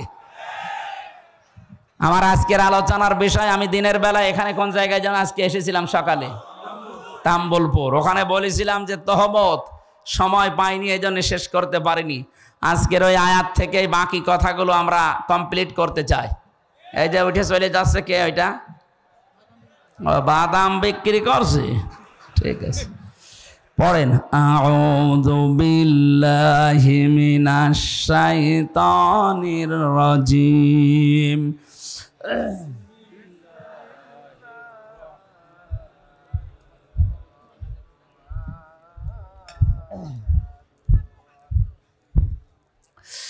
ওয়াইলুল লিকুল্লি হুমাযাতিল লুমাযা। শব্দের দিকে খেয়াল করে করে শুনবেন। কোরআনের প্রত্যেকটা শব্দ হেদায়েতমূলক। আল্লাহ বলেন ওয়াইলুন, দুর্ভোগ, সর্বনাশ, ধ্বংস হয়ে যাক, লিকুল্লি, প্রত্যেক ব্যক্তি। কথাটা বলছে কে? এখানে আমরা যারা এক একজন ব্যক্তি আছি, কথা শোনার পরে তো গা শিউড়ি ওঠার কথা, পশম খাড়া হয়ে যাওয়ার কথা। এটা হামজার কথা না, এটা সভাপতির কথা না, ইদ্রিস ভাইয়ের কথা না। কথা কার? আল্লাহ বলেন প্রত্যেক ব্যক্তির জন্য দুর্ভোগ, প্রত্যেকটা ব্যক্তির জন্য আফসোস। ওয়াইলুন মানে আফসোস হতে পারে। আফসোস করছে সরাসরি কে? দুর্ভোগ, আক্ষেপ, এরপরে সর্বনাশ, ধ্বংস প্রত্যেকটি মানুষের জন্যে। আমার মনে হয় আয়াতটা যখন নাজিল হয়েছিল, আমি তাফসিরে পড়েছি, যখনই নবীজি এতটুকু বলেছিলেন ওয়াইলুল লিকুল্লি, সঙ্গে সঙ্গে যারা সামনে ছিল তারা অ্যাক্টিভ হয়ে গেছে। প্রতিটি মানুষকে আল্লাহ উদ্দেশ্য করছে, না জানি আমিও আছি কিনা। আল্লাহ পাক এবার দ্বিতীয় শব্দে বলেন হুমাযাতিল লুমাযা, যারা সামনে পেছনে মানুষের গীবত করে, পরনিন্দা করে, পরচর্চা করে, এই মানুষগুলোর জন্য দুর্ভোগ, এরা ধ্বংস হয়ে যাবে, এদের জন্য সর্বনাশ।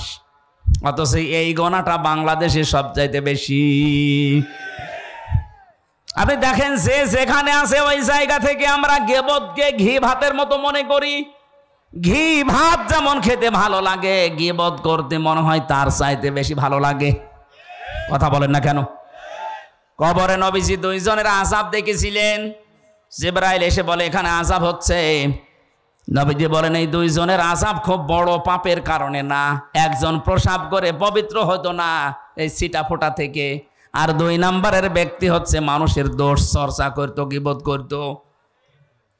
বারবার কোরআনে কারিম এই কথাগুলো আল্লাহ আমাদেরকে শোনাচ্ছেন, আমরা যেন এই বড় অপরাধ থেকে বেঁচে থাকি। কেউ যদি গীবত আরম্ভ করে দুনিয়াতে, ও নামাজ পড়তে পারে, রোজা রাখতে পারে, কিন্তু ওর অন্তর মরে যায়। কি হয়? অন্তর মারা যায়। মরা অন্তর জান্নাতে আল্লাহ দেবে না, জিন্দা অন্তর লাগবে। এই জন্য আমাদের আবার অন্তর মরে গেল কিনা আপনি মিলাবেন। হোমাসাতিল লোমাসা, হোমাসা বলা হয় মানুষের হাত আর মুখের দ্বারা, হাত আর চোখের দ্বারা যে অপরাধ হয় এটা হোমাসা বলে। আর মুখ আর ঠোঁটের দ্বারা যে জহব্বা, মুখ আর জহব্বার দ্বারা যে অপরাধ হয় এইটার নাম হচ্ছে লোমাসা, হোমাসাতিল লোমাসা। অন্য তাফসিরে পেয়েছি এটা একটা জাহান্নামের দরজার নাম। এখানে অনেকেই জানি জাহান্নাম 7টা, জান্নাত 8টা, না আরো বেশি আছে। 100টার উপরে আছে যা জান্নাতের স্তর, জাহান্নামের স্তর আছে 100টার উপরে, কিন্তু আমরা সচরাচর 8টা জানি। আর এই হোমাজা, লাজা, হোতমা এগুলো কিন্তু জাহান্নামের নাম না, এগুলো জাহান্নামের স্তরের নাম। এক একটা দরজার সামনে লেখা থাকবে লাজা, সাঈর, সাকার, জাহান্নাম, জাহিম, হোতমা, হাবিয়া, এগুলো লেখা থাকবে জাহান্নামের দরজার সামনে। দুনিয়ায় যে যেই কাজ করেছে তাকে আল্লাহ ওই দরজা দিয়ে বলবে যা। এখানে যে আলোচনা চলছে আজকে হোতমা, এই জাহান্নামের এই যে দরজা লেখা থাকবে হোতমা, প্রবেশ কর, কাকে আল্লাহ বলবে? আল্লাযী জামা মালাও ওয়া আদ্দাদা। দুনিয়ায় যারা মাল সম্পদ জমা করে আর বারবার হিসাব করে, এই 15.5 বছরের ভেতরে আপনি তাকান, এই আয়াতটা আমার মনে হয় মিলে যাবে। কত মানুষ 5 বিঘা জমি থেকে শুরু করে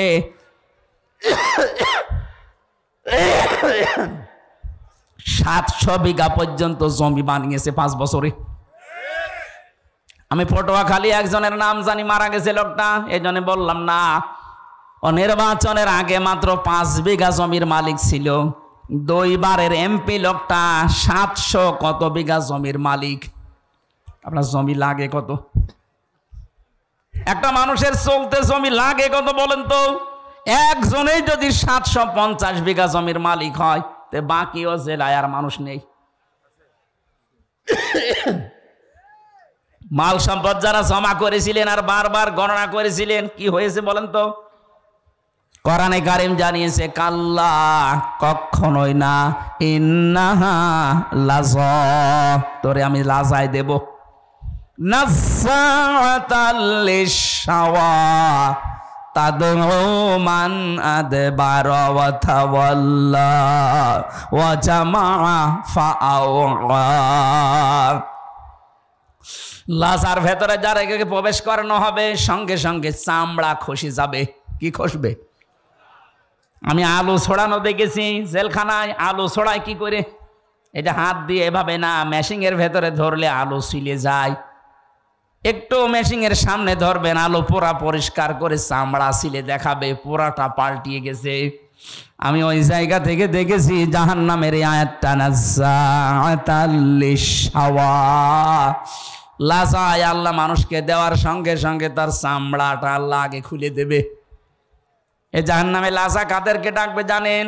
তাদউ মান আদবারা ওয়া তাওয়াল্লা, তাদেরকে ডাকবে যেই মানুষগুলো দুনিয়াতে সত্য আহ্বান জানার পরও মুখ ফিরিয়েছিল। আর এই রোগটা এই দেশে বেশি, কারণ এই দেশের মতো কোরআন দিয়ে ডাক দেওয়া পৃথিবীর কোনো দেশে নেই। এত মাহফিল, এত তাফসীর, এত ওয়াজ, এত খানকা, এত ইসলাহী অনুষ্ঠানগুলো হচ্ছে, মানুষকে তো ডাক দেওয়া হয় সত্যের দিকে। আমার বাবার দিকে তো আমি ডাকছি না। কথা বলেন না কেন? আমার কোনো লাভ আছে আমার বাবার দিকে ডেকে?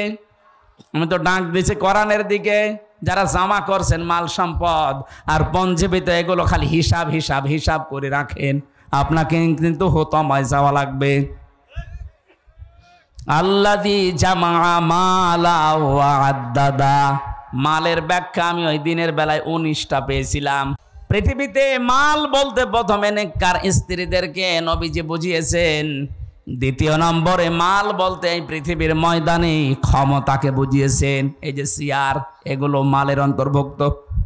যারা চেয়ারে বসে বারবার হিসাব করে কতদিন কতদিন কতদিন, শেষ পর্যন্ত টার্গেট দিয়ে দেয় 41 সাল। এটা চেয়ারে বসে না চেয়ার থেকে নেমে বসেই টার্গেট দিয়েছিল। এই মাল আদাদা, আদাদ মানে গণনা করা, খালি হিসাব করতে থাকে কতদিন কতদিন। আপনার 1 সেকেন্ডেরও গ্যারান্টি নেই। আপনি 41 সাল টার্গেট দিলেন কি করে? আজরাইলের সাথে চুক্তি করা আছে আপনার, কথা বলে না কেন? হ্যাঁ, একজনের চুক্তি করা ছিল। কয়জনের? একজন মানুষের চুক্তি এই পৃথিবীতে করা ছিল। তার কাছে ওই সময়ের আগে আজরাইল আসে নাই, একবার এসে গিয়েছিল। সে বলেছিল না, আপনার ভুল হচ্ছে। তিনি বলেছিলেন যে না, আমি আমার বাবার কাছ থেকে হায়াত পেয়েছি আমি 940 বছর, আর আমার হায়াত ছিল 60 বছর, সব মিলে 1000 বছর। আপনি কেন আন্দাজে আমার কাছে আসলেন? আমি এখন যাব না। আল্লাহ পাক বলেছিলেন আজরাইল ফিরে আসো, ওর বাবার কাছ থেকে আমি ওরে হায়াত দিয়েছিলাম, ওই হায়াতটা কমপ্লিট না হলে ও দুনিয়া ছাড়বে না। তাহলে একজনের নাই গ্যারান্টি ছিল, আপনার আমার তো কোনো গ্যারান্টি। আরো জোরে বলেন। 1 সেকেন্ডেরও গ্যারান্টি নেই। এই যে বসে আছি, দাঁড়াবো আছে, আর আমরা আন্দাজে এক টার্গেট দিয়ে দিলাম। প্রথমে দিল 20 সাল, এরপরে দিল 21 সাল, এরপরে দিয়েছে 41 সাল। আমার মনে হয় যদি 41 সাল পর্যন্ত বেঁচে থাকতো, দিত 71 সাল।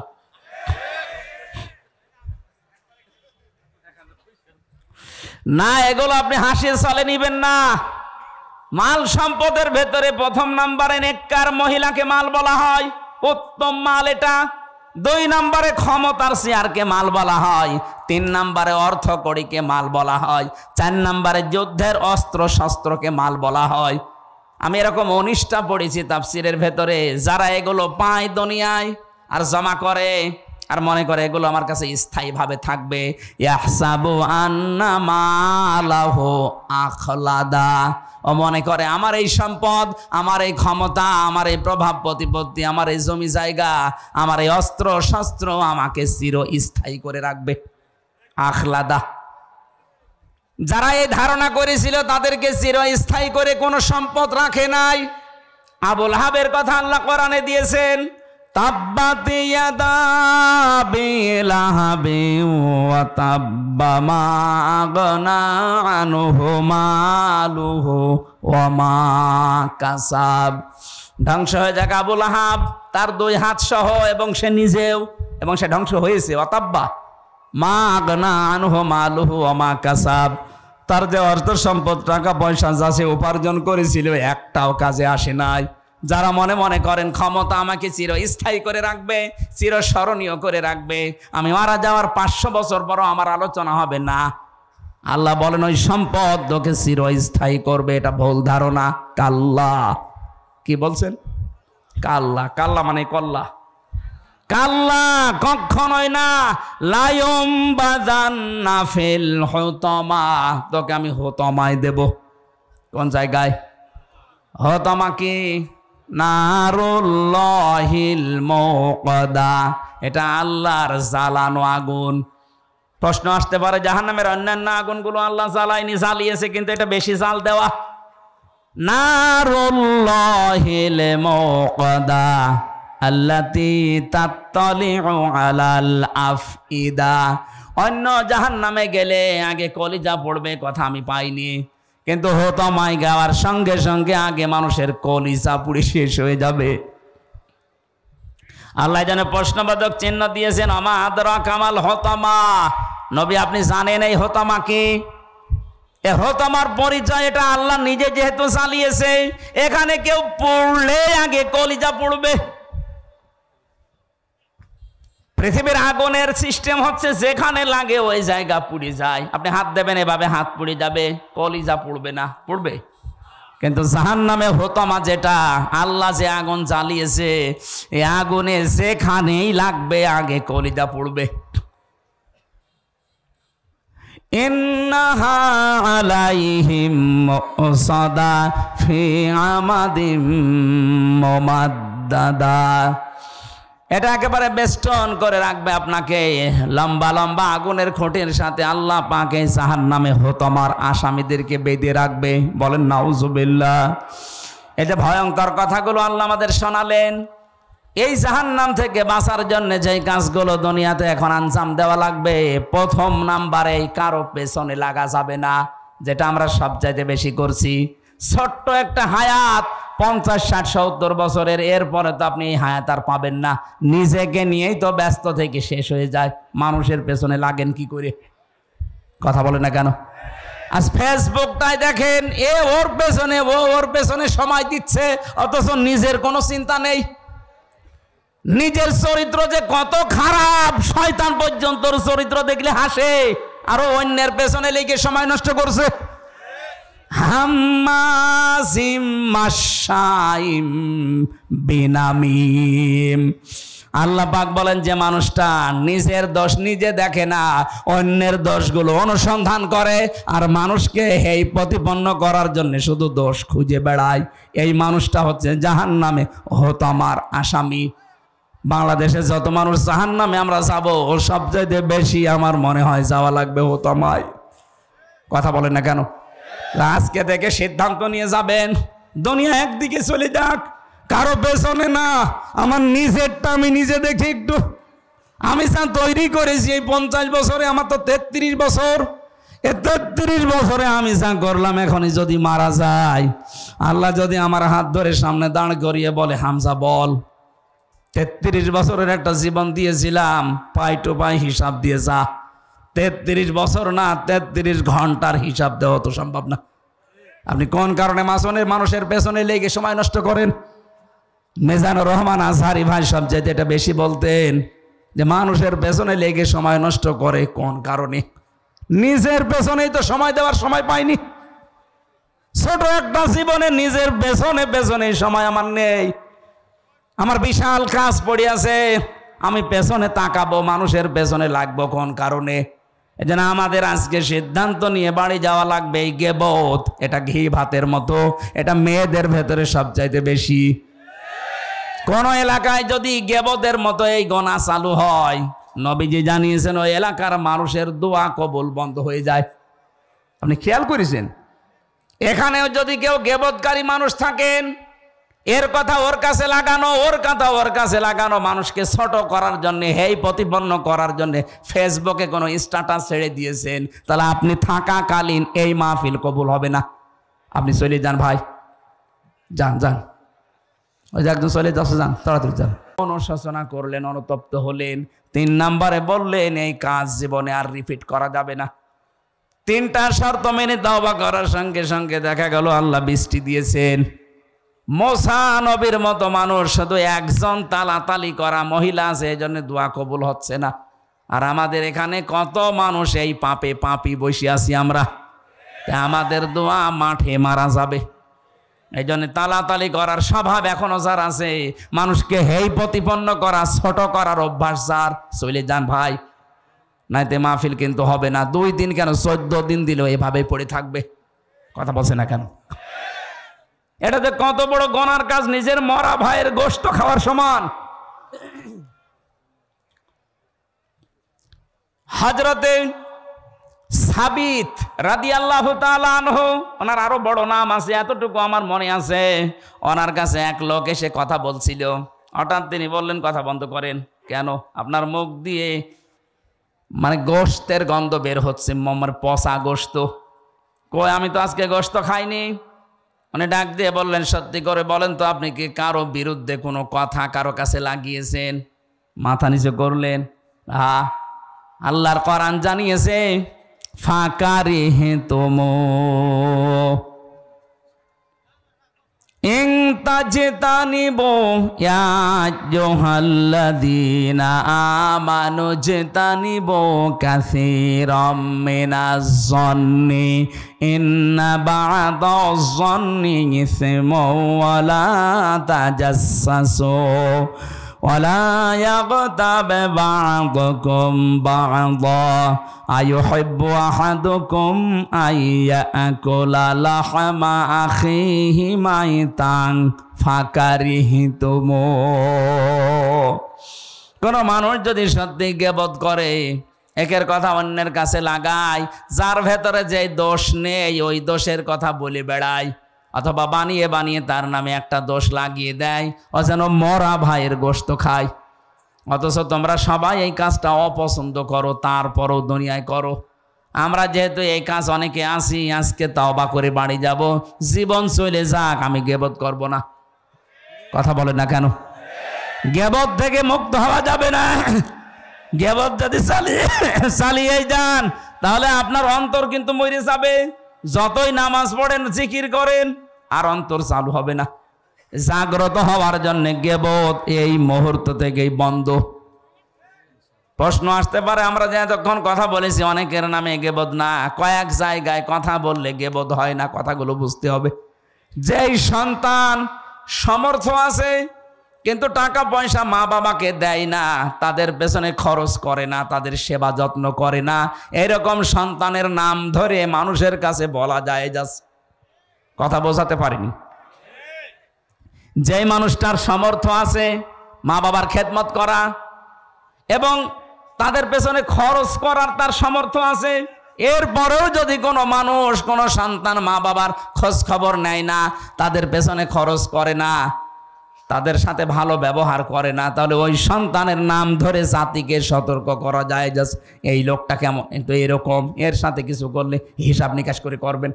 দ্বিতীয় নম্বর, কোন জালেম বাদশাহ, জালেম অভিভাবক, জালেম দায়িত্বশীল, তার জুলুম থেকে জনগণকে সতর্ক করার জন্য তার নাম ধরে কথা বলা যায় জাস্ট।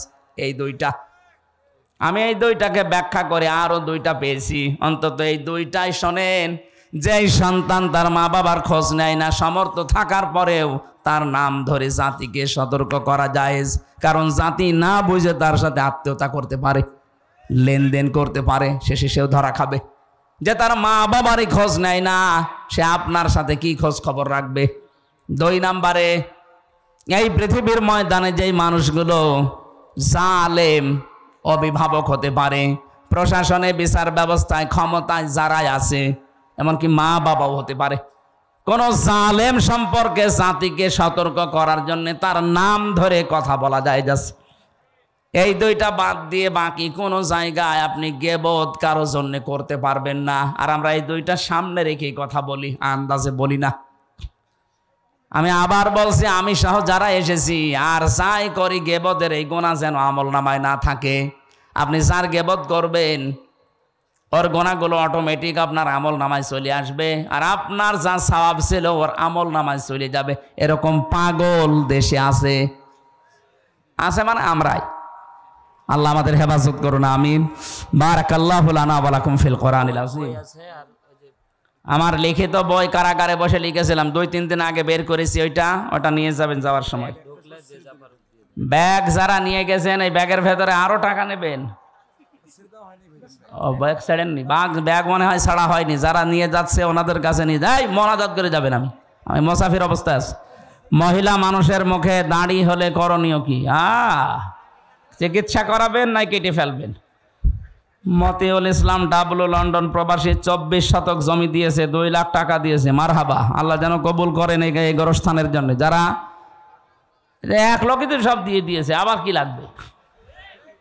এরপরও আপনারা যারা টাকা পয়সা, এই গোরস্থানে আপনাকে শোয়া লাগবে। এখানের জন্য যারা নিয়ে এসেছিলেন কমিটির কাছে জমা দিয়ে দেবেন, আর আগামীতে রাত 9টার ভেতরে মাহফিলে আমারে তুলে দেবেন। আল্লাহুম্মা আমিন। লা ইলাহা ইল্লা আনতা সুবহানাকা ইন্নী কুনতু মিনাজ জালিমিন। এই মোনাজাতটা করেন, বসেন। আর দোয়া ও মক্খল ইবাদা, ইবাদতের মগজ হচ্ছে দোয়া করা। বসেন, মোনাজাতটা করেন, তারপরে বাড়ি যান। লা হাওলা ওয়ালা কুওয়াতা ইল্লা বিল্লাহিল আলিয়্যিল আযীম। রব্বুল আলামিন 2 দিন ব্যাপী তাফসীরুল কোরআন মাহফিলে রংপুরের এই ময়দানে কোরআনে কারীম সূরা হুমাযা থেকে কয়েকটা কথা বলেছি। 15টা অসুখের কারণে মানুষের অন্তর মরে যায়, তার ভেতরে একটা হচ্ছে গীবত। আল্লাহ গীবত থেকে বেঁচে থাকার তৌফিক আমাদেরকে দান করো। মা বোনদের ভেতরে রোগটা বেশি, আল্লাহ মেয়েদেরকে তুমি নিজে হাতে বাঁচাও, তাদের জীবনে যেন গীবতের মতো এই কই মারাত্মক গোনাটা না থাকে। আলোচনায় যারাই আমরা আঞ্জাম দিয়েছি আজকের এই ময়দানে, এ বিশাল প্যান্ডেল যারা সাজিয়েছে, কোরআনের প্রসারে প্রসারে যে মানুষগুলো চেষ্টা চালিয়েছে, এদেরকে কোরআনের জন্য কবুল করে নাও। কত মানুষ দূর দূরান্ত থেকে এসে বসে আছে, আল্লাহ যার মনের ভেতরে যে জায়েজ কামনা বাসনা আছে পূরণ করে।